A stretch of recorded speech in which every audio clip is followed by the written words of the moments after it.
Dans cette vidéo, nous allons voir comment désactiver la gestion des stocks pour certains produits de notre boutique en ligne WooCommerce. Alors, dans quel cas on peut vouloir désactiver la gestion des stocks? Par exemple, pour un produit pour lequel vous êtes réapprovisionné très rapidement. Vous êtes livré, réapprovisionné le lendemain en cas de rupture de stock. Vous pouvez envoyer votre produit rapidement, donc peut-être ça ne vaut pas le coup de s'embêter avec des stocks qui passeront à zéro, l'internaute ne pourra plus commander, etc.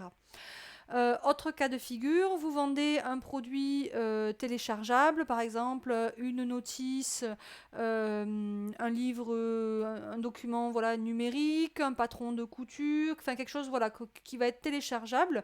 Là, vous n'aurez jamais de problème de stock, donc pas besoin pareil de vous embêter avec des stocks qui peuvent éventuellement passer à zéro et rendre le produit indisponible.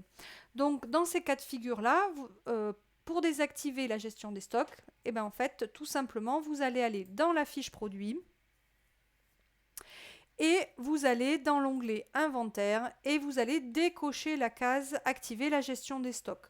Donc par défaut normalement je pense qu'elle est désactivée sur tous vos produits, mais bon voilà, à un moment donné peut-être que vous l'avez activée.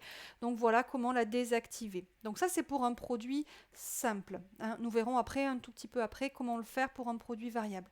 Donc pour un produit simple, je viens de désactiver la gestion des stocks et là comme en dessous dans la liste déroulante l'état du stock est en stock, en fait l'internaute peut commander en permanence le produit. Donc c'est ce que je vais aller voir à côté. Je ferme mes autres onglets.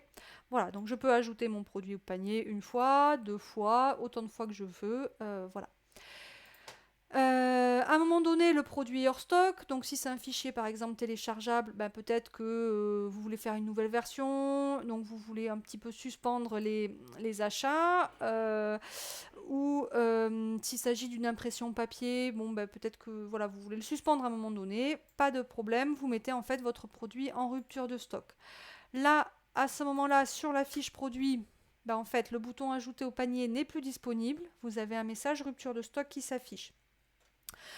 Votre fiche produit est quand même toujours disponible sur le site internet. Donc ça, voilà, ça ne vient pas pénaliser votre référencement, ça ne fera pas une page introuvable pour l'internaute si jamais il connaissait déjà l'adresse de ce produit-là.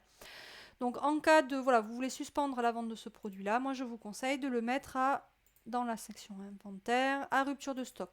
En réapprovisionnement, en fait, qu'est-ce que ça signifie ?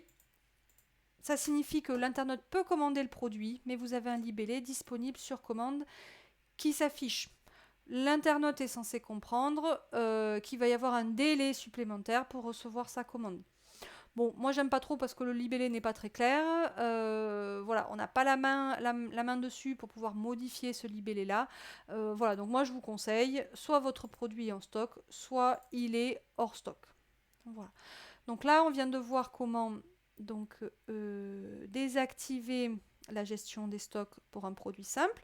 Vous pouvez vouloir faire cette même opération pour un produit variable. Donc par exemple, vous avez un produit de type chèque cadeau. L'internaute, une fois qu'il aura commandé, recevra une petite carte avec le montant, la valeur du chèque cadeau, et ces différentes valeurs peuvent être 50 euros, 100 euros, 150 euros.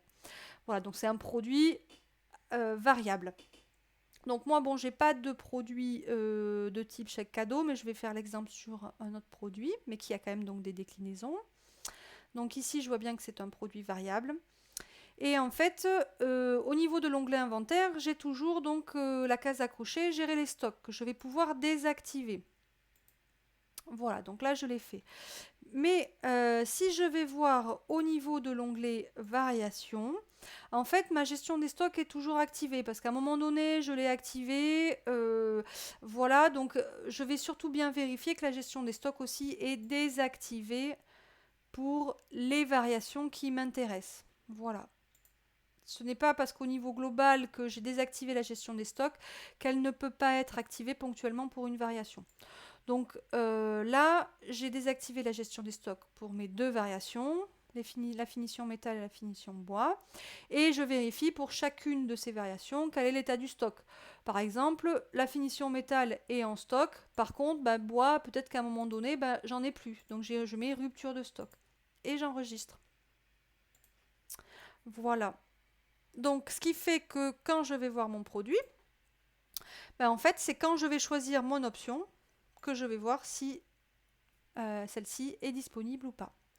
Voilà, donc nous venons de voir comment suspendre, désactiver la gestion des stocks pour un produit simple comme pour un produit variable avec des déclinaisons.